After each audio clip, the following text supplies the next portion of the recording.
Imagine walking out of your high school graduation in a cap and gown, heart racing, ready to celebrate, only to find no parents waiting, no camera flashing, no family hug. Just a text, bus stops around the corner. Meanwhile, your sister, who hasn't lifted a finger all year, is outside polishing the brand new Tesla they gifted her. That was my reality. But here's the part my parents never saw coming. The same failure son they humiliated would one day hold their financial future in the palm of his hand. If you've ever been underestimated, overlooked, or treated like the lesser kid in your own family, hit that like button. Subscribe, because today, I'm going to tell you a story of betrayal, resilience, and the kind of revenge so satisfying, you'll want to replay it twice. Growing up, I always knew I wasn't the favorite. It wasn't something my parents ever said out loud. At least, not in so many words. But kids don't need words to understand where they stand. It's in the looks, the tone of voice, the small gestures. My sister, Emily, was the golden child. Everything she did sparkled in my parents' eyes. Straight A's? They framed her report cards. Cheerleading captain? They bragged to relatives for weeks.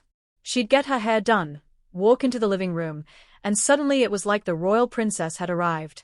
Me? I was background noise. Not terrible, not rebellious, just invisible. I wasn't failing school, I wasn't out causing trouble. I held a steady part-time job at the grocery store to pay for my own things. But in their eyes, average might as well have been a crime. At dinner, it was like we lived in two different families. Emily would start telling a story about practice, how her team was getting ready for regionals, and my parents would lean in, wide-eyed, hanging on every word like she was announcing world peace. I'd wait for my turn. Maybe mention how my boss had trusted me with closing the store, or how I got a good grade on a hard assignment. Without fail, my mom would glance at her phone. My dad would sigh and change the subject. It wasn't just the attention. It was the double standards. Emily could come home late and my parents would say, "Oh, she's a teenager, let her live a little." If I came home late from a shift, earning money they never gave me, they'd accuse me of being irresponsible. I remember one Christmas crystal clear. Emily unwrapped a brand new iPhone, the latest model. My parents had gone all out, new case, AirPods, the works. I opened my box, and inside was a set of socks. Socks. My mom smiled and said, "Well, you're practical. You'll use them." Now, I'm not saying gifts equal love. But when you're 17, and your sister gets showered with luxury while you're handed things out of obligation, the message is loud and clear. You don't matter the same way she does. And you know what? Kids internalize that. I stopped bringing home achievements. Why try if no one clapped? Why share when silence answered me? But here's the thing. Silence doesn't erase the pain. It buries it. And buried pain? It doesn't stay hidden forever. It grows. It becomes fuel. Even back then, I knew one day it would explode. I just didn't know when. The graduation betrayal. Graduation day. For most kids, it's the pinnacle of high school. The one day when years of work, sweat, and late nights finally pay off. Everyone says it's supposed to feel like your whole family is cheering for you, proud beyond words. That morning, I stood in front of the mirror, adjusting my cap and gown. My palms were sweating, my stomach twisted with nerves. I kept telling myself, maybe today will be different.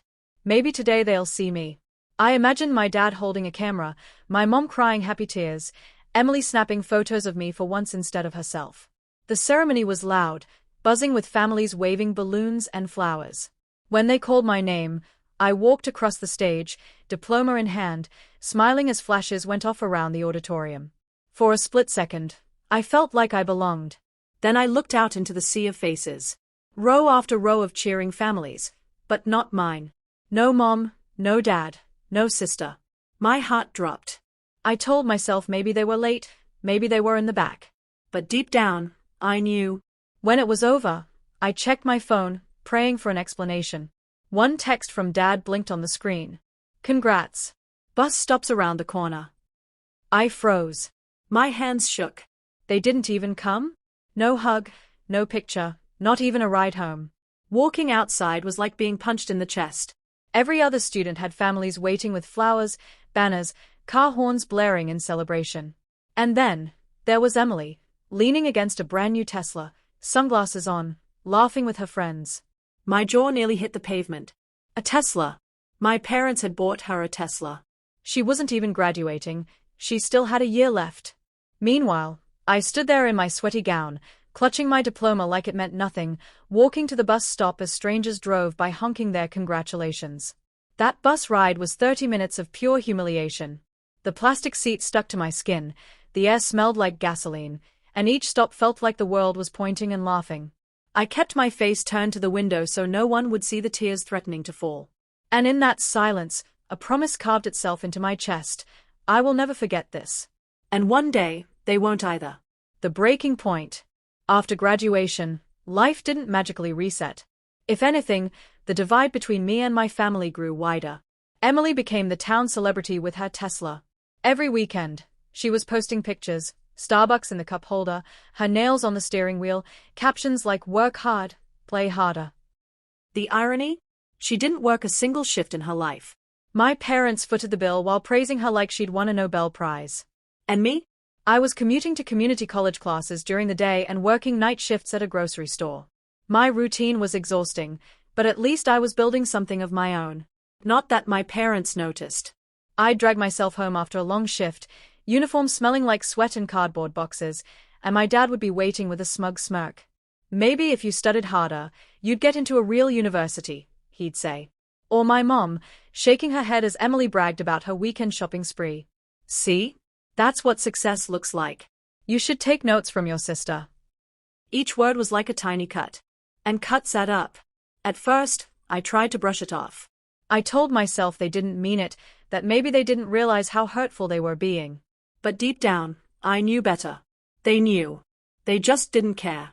One night, after another round of being compared to Emily over dinner, I excused myself, went upstairs, and stared at myself in the mirror. My face looked tired, my eyes dull. And for the first time, I let myself feel the full weight of it: the anger, the rejection, the loneliness. That night was my breaking point. I realized something: I couldn't control their favoritism. I couldn't make them love me the way they loved Emily. But I could control my own path. I could decide who I became. And that ember inside me, the one that had been smoldering since graduation, finally caught fire. If they wanted to see me as a failure, fine. I'd let them. I'd play that role. I'd let them underestimate me. Because when the time came, when I finally rose from the ashes, the shock on their faces would be worth every second of pain. From that night on, I stopped craving their approval. No more waiting for applause that never came. No more comparing myself to Emily. Instead, I poured everything I had into one mission: becoming the kind of success they could never ignore. The grind and rise. From the outside, my life probably looked pathetic: community college, late-night shifts, and the same pair of worn-out sneakers I'd been wearing for 2 years. But inside, something had shifted. That breaking point turned into momentum. I stopped wasting energy chasing approval. Instead, I poured every ounce of myself into learning. My classes weren't glamorous: intro to programming, database management, even math courses that made my head spin. But I treated them like stepping stones. Every exam I passed felt like one brick laid in a foundation that was mine alone. By day, I sat in class with a beat-up laptop that lagged every time I opened more than 2 tabs. By night, I dragged myself into the grocery store, stocking shelves until my back ached. And when I got home, instead of sleeping, I coded. I scoured YouTube tutorials, read free ebooks, stayed up until 3 a.m. debugging programs that didn't work half the time.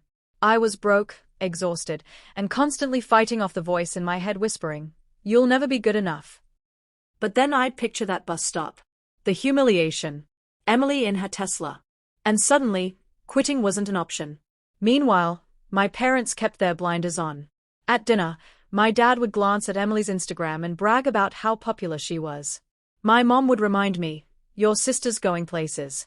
You should be more like her." I'd bite my tongue, nodding politely while secretly thinking, "Just wait." The grind was ugly. There were nights I passed out at my desk, keyboard imprints stamped on my cheek. Mornings when I dragged myself to class on 2 hours of sleep, surviving off gas station coffee. But there were also small victories, moments no one noticed but me. The first time I built a working website. The first freelance coding gig that paid me $50. The moment I realized that the world didn't care if I was the forgotten child. It only cared if I could deliver results. Slowly, those $50 gigs turned into $200 projects. Then $500 contracts. My skills sharpened, my confidence grew. And for the first time in my life, I felt something my parents never gave me: pride. They still didn't notice. Or maybe they didn't want to. But that was fine. Because every silent night, every ignored milestone, was adding fuel to a fire they didn't even know I was building. And deep down, I knew, one day, that fire would burn so bright, it would blind them. The moment of power. By the time I was 21, the grind had started to bear fruit. That budgeting app I'd been tinkering with in the quiet hours of the night, it actually worked. At first, it was just a side project, something to prove to myself that I could build something real. But then a small business owner downloaded it, then another, and then a blogger wrote a review. Suddenly, downloads ticked upward. Emails landed in my inbox. Companies wanted to talk. I wasn't rich overnight, no fairy tale here, but for the first time, I wasn't living paycheck to paycheck. The freelance projects had grown into steady contracts, and investors were sniffing around. It felt surreal. The same average kid who once couldn't even get a ride home was signing agreements worth more than my parents made in a year. And yet, at home, nothing had changed.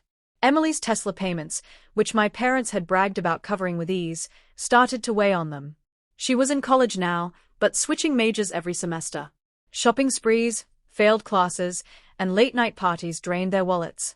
The golden child shine was starting to tarnish, but my parents clung to the illusion like it was life support. Meanwhile, cracks formed in their perfect picture. Mortgage notices piled up. Arguments grew louder behind closed doors. And still, whenever I visited, they treated me like I was just floating by. Then came the phone call. I was sitting at my desk, debugging a new feature for the app, when my phone buzzed. Mom's name lit up the screen. At first, I thought it was another guilt trip about not visiting enough. But when I answered, her voice was trembling. "Sweetheart, your dad and we're having some trouble with the house payments. Just a little behind. We were wondering if you could maybe help out, just until we get back on track." I leaned back in my chair, staring at the ceiling, letting the silence stretch. Her words echoed in my head. These were the same parents who made me take the bus to my own graduation. The same ones who spent thousands on Emily's car but couldn't spare 20 minutes to show up for me. And now, they were calling me for help. I didn't laugh. I didn't lash out. I just said calmly, "I'll think about it," and hung up. Because deep down, I knew something they didn't.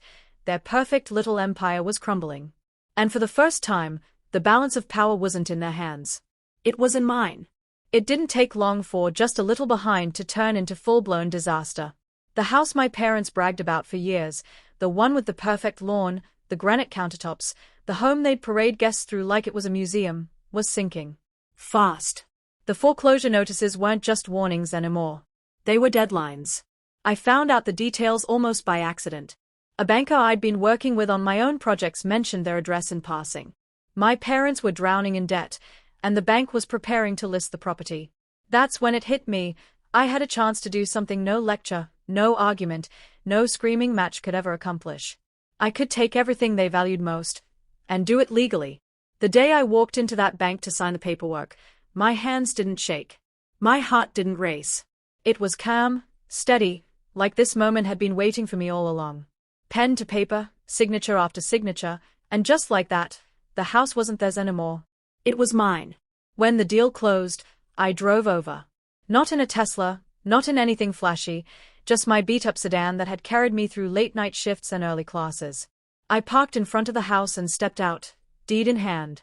Emily was gone by then. The Tesla long repossessed, the golden child shine completely dulled. But my parents were still there, clinging to the last threads of their crumbling pride. I knocked. When Dad opened the door, his face went pale. Mom appeared behind him, her smile flickering as she saw the papers in my hand. "I came to let you know," I said evenly, "this house isn't yours anymore. It's mine." Their mouths opened, then closed. They stuttered excuses, tried to downplay it, but the truth hung heavy in the air. They had lost everything, to me. I didn't raise my voice. I didn't rub it in. I just handed them a copy of the deed, looked my father in the eye, and said, "You made me take the bus to my own graduation. Consider this my ride home." Then I turned, walked out the door, and left them standing in the doorway as neighbors peeked from across the street. The humiliation wasn't loud. It was quiet, suffocating, undeniable. And that silence was the sweetest revenge I'd ever tasted. The days after the house became mine were unlike anything I'd ever felt before. For years, I had been the invisible one, the afterthought. But now, I was the name on the deed, the person holding the keys. And my parents? They were the ones left scrambling, explaining to neighbors why the son they dismissed was suddenly in control of everything they held dear. Word spread quickly. In small towns, it always does. The whispers started at the grocery store, then at church, then at every neighborhood gathering. Did you hear? Their son owns the house now. The same kid they ignored at graduation. I'd see my parents around sometimes. At first, they avoided me, heads down, eyes darting away like I was a ghost haunting their mistakes. But eventually, desperation forced them into confrontation. One evening, Mom showed up at my office. She looked tired, her face lined with worry. She asked if there was a way, any way, they could keep the house. I sat across from her, remembering every dinner table insult, every sigh of disappointment, every time she told me to be more like Emily. "I'm sorry," I said calmly, "but some rides you have to take alone." Her lips quivered, but she didn't argue. She just nodded, stood, and left. And Dad? He couldn't even look me in the eye. The man who once mocked my late-night shifts now avoided me entirely, as if my success was a mirror reflecting every failure he refused to admit. As for Emily, she tried reaching out, too. The golden child no longer had her golden glow, her Tesla was gone, her academic career a string of false starts, her friends disappearing as quickly as her parents' money. She messaged me once, saying, "We should stick together. Family's all we've got." I didn't reply. Because here's the truth. Family isn't about blood. It's about who shows up for you. Who believes in you. Who's there, not just when you're shining, but when you're struggling. My parents had their chance. They chose Emily. And now, all they had left was the silence of a house they no longer owned. And me? I didn't just have revenge. I had peace. That bus ride home from graduation used to haunt me. The sticky seats, the tears I fought back, the humiliation that seared itself into my chest. But now, whenever I thought of it, I smiled. Because that moment didn't break me, it built me. It was the day I silently promised myself I'd rise. And I did. Revenge didn't come in shouting, or in gloating, or in rubbing their faces in my success. It came in the quiet, undeniable truth that I had won. And they had lost. Sometimes, revenge isn't about screaming "I told you so." It isn't about flashy cars, or expensive houses, or proving every single person wrong in public. The sweetest revenge is quiet. It's living in a way that forces the people who doubted you to face their own reflection. My parents thought I'd always be the failure, the afterthought, the kid standing alone at the bus stop. But life has a funny way of flipping the script. In the end, it wasn't about outshining Emily or humiliating my parents. It was about finally realizing that their approval was never the measure of my worth. Revenge didn't just give me satisfaction. It gave me freedom. If this story gave you chills, smash that like button. It really helps the channel grow. Drop a comment below. What's the most satisfying moment of justice or revenge you've ever witnessed? I'd love to read your stories. And don't forget to subscribe for more tales where karma finally catches up, because trust me, there's always another story waiting.